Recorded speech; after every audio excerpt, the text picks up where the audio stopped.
अपनी तुलना दूसरों से मत करो। एक छोटे से पहाड़ी गांव में जहां सुबह की पहली किरणें बादलों को चीरकर नीचे उतरती, वहां रहता था रोहन। रोहन की उम्र 20 के आसपास थी, लेकिन उसके कंधों पर जिंदगी का बोझ इतना भारी था कि वह खुद को हमेशा दूसरों से कमतर महसूस करता। गांव के दूसरे लड़के जैसे श्याम, जो मजबूत कंधों वाला पहलवान था, या विजय, जो शहर जाकर इंजीनियरिंग की पढ़ाई कर रहा था, उनकी तुलना में रोहन का शरीर दुबला पतला था। हाथों में मजबूत पकड़ की कमी, दौड़ने में हांफना और ऊंचाई चढ़ते वक्त पैरों का कांपना। रोहन सोचता, मैं तो कुछ भी नहीं, ये सब मुझसे बेहतर क्यों हैं? हर सुबह रोहन अपने पिता के साथ खेतों में जाता। पिता एक साधारण किसान थे, जिनके पास 2 मिट्टी के घड़े थे, एक बिल्कुल सही सलामत जिसे वे पूर्ण कहते, और दूसरा दरार वाला जिसे टूटा। पिता कंधे पर लकड़ी का डंडा लटकाकर नदी तक जाते। पूर्ण घड़ा रास्ते भर चुपचाप पानी भरकर लाता, लेकिन टूटा घड़ा रास्ते में आधा पानी टपकाता। घर पहुंचते पहुंचते टूटा घड़ा हमेशा आधा खाली। पूर्ण घड़ा अपनी पूरी क्षमता पर गर्व करता और टूटे का मजाक उड़ाता। तू तो बेकार का बोझ है, मालिक को सिर्फ मेहनत करनी पड़ती है। रोहन खुद को ठीक वैसा ही समझता, टूटा घड़ा। एक शाम जब सूरज ढल रहा था और पहाड़ों पर सुनहरी चमक बिखर रही थी, रोहन ने टूटे घड़े को घर लाते देखा। घड़ा उदास था। रास्ते में वह फुसफुसाया, मालिक मुझे माफ कर दो, मेरी वजह से तुम्हारी आधी मेहनत बर्बाद हो जाती है। मैं इस दरार की वजह से आधा ही पानी ला पाता हूं, मुझे फेंक दो। पिता मुस्कुराए, चिंता मत कर, कल मैं तुझे कुछ दिखाऊंगा। रोहन ने सुना तो सोचा, हाँ इसे बदल दो, ये तो बेकार है। लेकिन पिता ने कुछ नहीं कहा। अगले दिन नदी जाते वक्त पिता ने टूटे घड़े से कहा, नीचे देख। रोहन भी साथ था। उसने देखा, टूटा घड़े वाले रास्ते पर रंग बिरंगे फूल खिले थे। गुलाबी गेंदे, पीले सूरजमुखी, लाल गुलाब, सारा रास्ता फूलों की घाटी सा। दूसरी तरफ पूर्ण घड़े वाली सूखी और खाली। रोहन हैरान। घर पहुंचे तो टूटा घड़ा फिर उदास, मालिक फिर आधा पानी। पिता ने घड़े पर हाथ फेरा, तूने देखा, फूल सिर्फ तेरी तरफ ही क्यों?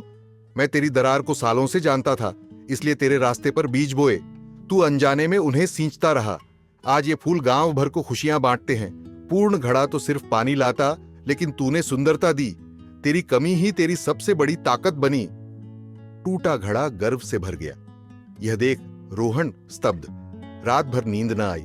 सुबह वह पिता के पास गया।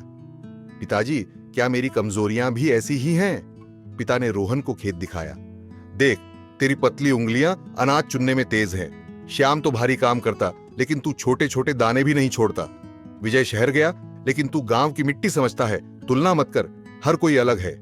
रोहन को लगा जैसे आंखें खुल गईं। फिर रोहन ने बदलाव लाया। गांव के मेले में उसने छोटे छोटे खिलौने बनाना शुरू किया। उसकी पतली उंगलियां जादू करती। लकड़ी के जानवर, फूलों के गहने। दूसरे लड़के भारी बर्तन बेचते, लेकिन रोहन के खिलौने बच्चों के दिल जीत लेते। मेले में उसकी दुकान सबसे ज्यादा चमकी। श्याम ने कहा, भाई तू तो जादूगर है। रोहन मुस्कुराया, बस अपनी ताकत पहचानी। धीरे धीरे उसका आत्मविश्वास बढ़ा। वह गांव के स्कूल में बच्चों को पढ़ाने लगा, उनकी कमजोरियों को ताकत बनाने की कहानी सुनाता। एक दिन तूफान आया। गांव की नदी उफान पर। श्याम और विजय लौटे तो थक चुके, लेकिन रोहन ने अपनी पतली काया से रस्सी बांधी, छोटे छोटे पत्थरों से दीवार बनाई। उसकी चपलता ने सबको बचाया। गांव वालों ने तालियां बजाईं। रोहन बोला, मैं कभी कमजोर नहीं था, बस दूसरों से तुलना करता था। पिता गर्व से देखते रहे। रोहन की जिंदगी बदल गई। आज वह गांव का सबसे सफल युवक है, अपने छोटे कारोबार से, लेकिन सबसे खुश। वह हर शाम टूटे घड़े को देखकर मुस्कुराता। तुलना ने उसे अंधा बनाया था, लेकिन स्वीकृति ने आंखें खोल दी। कहानी की सीख, हर इंसान की कोई न कोई दरार होती है, लेकिन वही दरार अनोखी ताकत बन सकती है। दूसरों से तुलना छोड़ो, खुद को स्वीकार करो। जीवन फूलों का बगीचा बन जाएगा। अगर आपको यह कहानी दिल को छू गई हो तो कृपया इसे लाइक करें और अपने दोस्तों के साथ जरूर शेयर करें, क्योंकि आपकी एक छोटी सी मदद किसी और के जीवन में नई प्रेरणा जगा सकती है। और अगर आप ऐसी ही और भावनात्मक और प्रेरक कहानियां सुनना चाहते हैं तो हमारे चैनल को सब्सक्राइब करें और बेल आइकन दबाना न भूलें, ताकि हर नई प्रेरक कहानी सबसे पहले आप तक पहुंचे।